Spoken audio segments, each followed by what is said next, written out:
ഇന്ത്യയിലെ ആദ്യ IPS ഉദ്യോഗസ്ഥ എന്ന പേരിൽ ചരിത്രത്തിൽ സ്ഥാനം നേടിയ വ്യക്തിയാണ് കിരൺ ബേദി. കാക്കി യൂണിഫോം അണിഞ്ഞ സ്ത്രീകളെ നമ്മുടെ രാജ്യം കണ്ടു തുടങ്ങുന്നത് തന്നെ കിരൺ ബേദിയിലൂടെയാണ്. പഞ്ചാബിലെ അമൃത്സറിൽ ജനിച്ച കിരൺ ബേദി വിദ്യാഭ്യാസത്തിനും സ്പോർട്സിനും പ്രാധാന്യം നൽകുന്ന ഒരു കുടുംബത്തിലായിരുന്നു വളർന്നത്. ഒരു ടെന്നീസ് പ്രേമിയായിരുന്ന കിരൺ ബേദി ദേശീയതല ടെന്നീസ് മത്സരത്തിൽ വരെ പങ്കെടുത്തിരുന്നു. അതിനൊപ്പം സഹനശക്തി, യുക്തിബോധം, കഠിനമായ സമ്മർദ്ദങ്ങൾക്കിടയിലും ഒറ്റയ്ക്ക് നിൽക്കാനുള്ള കഴിവ് എന്നിവയെല്ലാം അവർക്ക് കിട്ടിയ ചില ഗുണങ്ങളായിരുന്നു. ഇവയെല്ലാം സിവിൽ സർവീസിലേക്കുള്ള വഴിയിൽ അവർക്കേറെ സഹായമാവുകയും ചെയ്തു. പോലീസ് യൂണിഫോമിൽ കിരൺ ഏറെ അഭിമാനിച്ചിരുന്നുവെങ്കിലും തുടക്കത്തിൽ ആ ജോലി അവർക്ക് അത്ര എളുപ്പമായിരുന്നില്ല. പോലീസ് യൂണിഫോം അണിഞ്ഞ പെൺകുട്ടിയെ പലരും അംഗീകരിക്കാൻ മടി കാണിച്ചിരുന്നു. തനിക്ക് അവകാശപ്പെട്ട അംഗീകാരവും ബഹുമാനവും പലയിടത്തു നിന്നും അവർക്ക് പിടിച്ചു വാങ്ങേണ്ട അവസ്ഥയും വന്നിട്ടുണ്ട്. തന്റെ യൂണിഫോമിനോട് തീർത്തും നീതി പുലർത്തുന്ന രീതിയിൽ കിരൺ ബേദിയുടെ പ്രവർത്തനങ്ങൾ. മുഖം നോക്കാതെ അവർ നിയമങ്ങൾ കർശനമായി നടപ്പിലാക്കി വന്നു. ഇതുമൂലം ഏറെ വൈകാതെ ഭരണാധികാരികൾ ഉൾപ്പെടെ പലരുടെയും കണ്ണിലെ ഒരു കരടായി മാറുകയും ചെയ്തു അവർ. ഒരിക്കൽ നിയമവിരുദ്ധമായി പാർക്ക് ചെയ്തതിന് പ്രധാനമന്ത്രിയുടെ ഓഫീസ് വാഹനം കിരൺ ബേദി എടുത്തു മാറ്റിച്ച സംഭവം ഏറെ ചർച്ച ചെയ്യപ്പെട്ടു. വലിയവരെന്നോ ചെറിയവരെന്നോ ഇല്ലാതെ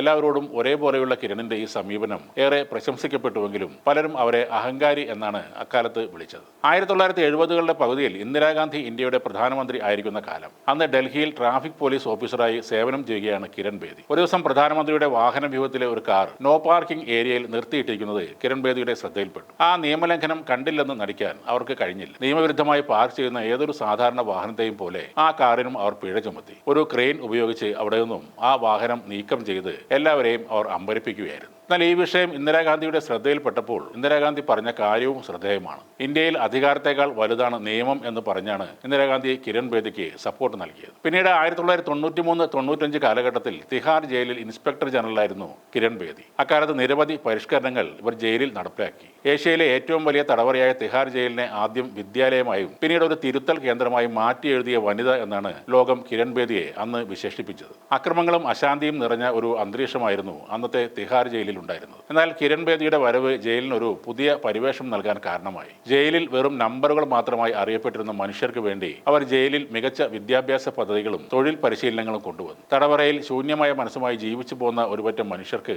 ആത്മീയ പരിവർത്തനം നൽകാൻ അവർക്ക് സാധിച്ചു. കിരൺ ബേദിയുടെ ഈ പരിഷ്കാരങ്ങൾ ജയിലിൽ ഉണ്ടാക്കിയ മാറ്റങ്ങൾ വളരെ അത്ഭുതകരമായിരുന്നു. തടവുകാർക്കിടയിൽ അക്രമങ്ങൾ കുറഞ്ഞു വന്നു. അവർ വായിക്കാനും ചിന്തിക്കാനും തുടങ്ങി. ജയിലിലെ പല തടവുകാരും തങ്ങൾ ചെയ്ത കുറ്റകൃത്യങ്ങളെ ഓർത്ത് പശ്ചാത്തപിക്കാനും തുടങ്ങി. അതുവരെ തുറന്നു പോകുന്ന ശിക്ഷാ രീതികൾ തെറ്റായിരുന്നുവെന്നും തടവുകാരെ സമീപിക്കേണ്ട രീതി അങ്ങനെ ആയിരുന്നില്ലെന്നും കിരൺ ബേദി തന്റെ പ്രവർത്തനങ്ങളിലൂടെ തെളിയിക്കുകയായിരുന്നു. കിരൺ ബേദിയെ പ്രശസ്തയാക്കിയത് തെറ്റിനും അനീതിക്കും മുന്നിൽ മുട്ടുമടക്കാത്ത ആ ഇച്ഛാശക്തി കൂടെയായിരുന്നു. പലപ്പോഴും ശരിയെന്ന് തോന്നുന്ന നിലപാടുകൾ തെരഞ്ഞെടുക്കുമ്പോൾ ഒറ്റപ്പെടൽ അനുഭവിക്കേണ്ടി വന്നുവെങ്കിലും എതിർപ്പുകൾ വന്നെങ്കിലും തന്റെ നിലപാടുകൾ മാറ്റാൻ അവർ ഒരിക്കലും തയ്യാറായില്ല. ആദ്യ വനിതാ IPS ഓഫീസർ എന്ന വിശേഷത്തിൽ മാത്രം ഒതുങ്ങാതെ തന്റെ പ്രവർത്തനങ്ങളിലൂടെ സ്ത്രീശക്തിയുടെ തന്നെ പ്രതീകമായി മാറാനും കിരൺ ബേദിക്ക് സാധിച്ചു. ഒരു കാലത്ത് വനിതാ പോലീസ് ഓഫീസർമാരുടെ കഥ പറഞ്ഞ ഇന്ത്യൻ സിനിമകളിൽ എല്ലാ നായകന്മാരും പകർത്താൻ ശ്രമിച്ചത് കിരൺ ബേദിയെ തന്നെയായിരുന്നു. ഇത്തരം സ്വാധീനം ചെലുത്തിയ മറ്റൊരു വനിതാ പോലീസ് മേധാവിയും നമ്മുടെ രാജ്യത്ത് ഇന്നുവരെ ഉണ്ടായിട്ടില്ല.